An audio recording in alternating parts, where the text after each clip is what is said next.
Boa tarde, meus irmãos, muita paz. Chegamos esse dia sempre com alegria na alma, com satisfação em viver, porque afinal, todos nós caminhamos para entendermos os variadíssimos caminhos que Deus nos preparou para trilharmos, para conquistarmos conhecimentos, para desempenharmos nossas atribuições e nos tornarmos vitoriosos sobre nós mesmos. Hoje vamos falar um pouquinho sobre a Bíblia. A Bíblia que é tida como a palavra de Deus. Mas para podermos interpretar e entender o significado dessas coisas e da própria Bíblia, precisamos conhecer um pouco a história dos povos. Porque, afinal de contas, o Antigo Testamento é nada mais, nada menos que um conjunto de livros que contam histórias do povo hebreu. E necessariamente não era tido como um conjunto de leis inspiradas por Deus. Mas a partir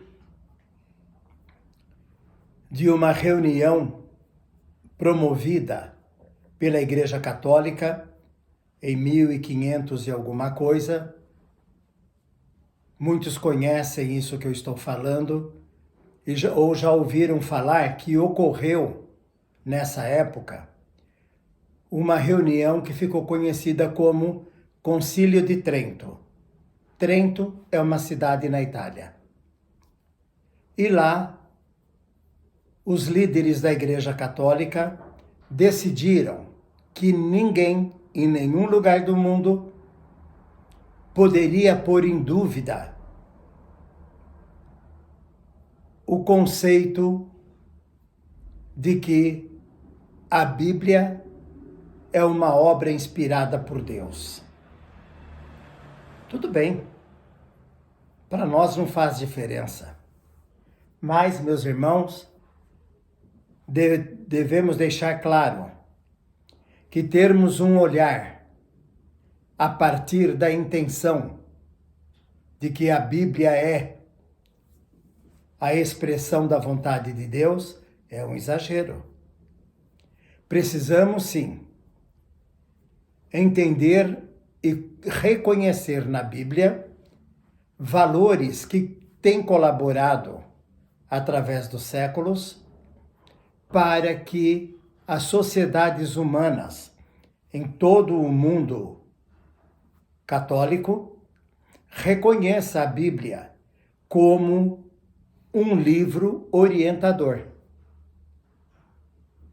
Mas isto também teve um tempo de vida.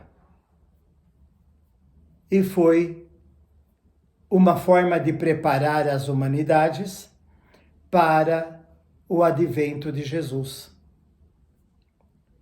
Aí nós vamos fazer um paralelo entre o Antigo Testamento, ou a Bíblia, que já dissemos, é um conjunto de livros que narram a história do povo hebreu. Lembrem aí, quando falamos em povo hebreu, o Êxodo, Moisés, retirando os judeus do Egito, a caminhada sob a liderança de Moisés, desse povo, buscando a terra prometida, a tal Canaã,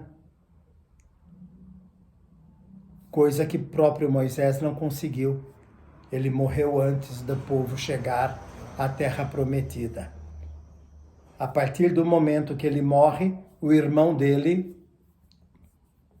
assume a liderança e conduz o povo até o destino final. Para podermos entender bem o que é o sentido desses livros, devemos considerar que é necessário, é indispensável, lermos a Bíblia com olhos de quem busca conhecimento, livres de ideias religiosas, livres da ideia de que a Bíblia é um livro inspirado por Deus. Porque aí vamos conhecer a história dos hebreus, vamos conhecer a história do judeu atual, que é milenar. Mas vejam, meus irmãos, como falamos há pouco,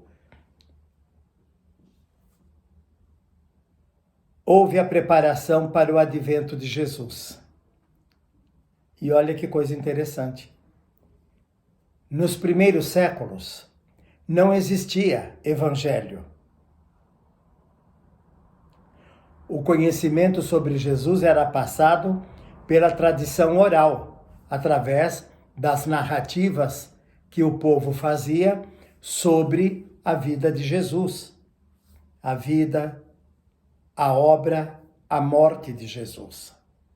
Então eram tradições orais. A partir do século IV, século V, aliás, desculpem, há 40 ou 50 anos após a crucificação, seguidores de Jesus resolveram juntar todos os conhecimentos e formar um livro. Aí nós temos o Evangelho de Marcos, de Mateus, temos um outro evangelho, que não me ocorre o nome agora, de Lucas, que eram os três que existiam. Depois que esses três foram escritos, foram compostos, João começou a escrever, João o evangelista, não aquele que batizou Jesus. Então João resolveu escrever um evangelho a partir dos conhecimentos que os outros haviam colocado no livro, mas sob uma visão mais crítica, mais realista. Daí, muitos preferirem o Evangelho de João. O mesmo que aconteceu com a Bíblia, que foi um punhado de livros que compuseram a Bíblia, aconteceu com Jesus. Um punhado de livros formaram o Evangelho. Vamos dar um salto agora para a nossa vida em 2023. Não nos importa se vamos ter um olhar religioso ou um olhar crítico sobre a Bíblia e sobre o Evangelho. Até é muito razoável o olhar crítico, porque ele nos permite interpretarmos à luz da razão. Conhecemos muitas pessoas que dizem assim: eu não consigo ler a Bíblia, eu não consigo entender a Bíblia. É porque vão ler achando que vão encontrar ensinamentos divinos. E não existe isso. Lembrem que é um apanhado de histórias do povo hebreu. Mas verdade seja dita, quando olhamos esses dois livros, Bíblia e Evangelho, podemos compreender bem as bases que deram início às civilizações, às sociedades.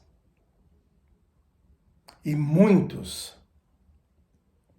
dos atos que eram praticados, das coisas que eram consideradas terríveis, vergonhosas, criminosas, passaram a ser vistas com um novo olhar. Daí, reafirmo a importância de termos um olhar crítico. Vejam bem, olhar crítico, mas jamais denegrirmos, jamais dizermos que a Bíblia é uma bobagem. Não é. Jamais dizermos que o Evangelho é uma bobagem. Não é. A Bíblia foi escrita por líderes do povo judeu. O Evangelho foi escrito por líderes que seguiram Jesus, que viveram com Jesus. Então, as duas coisas são importantes. Mas procuremos ler, interpretar à luz da razão. O Evangelho segundo o Espiritismo nos traz isso que estamos dizendo, e é muito bem aceito por todos. Bem, meus irmãos, esta é a nossa fala de hoje. Muita paz e até uma próxima vez.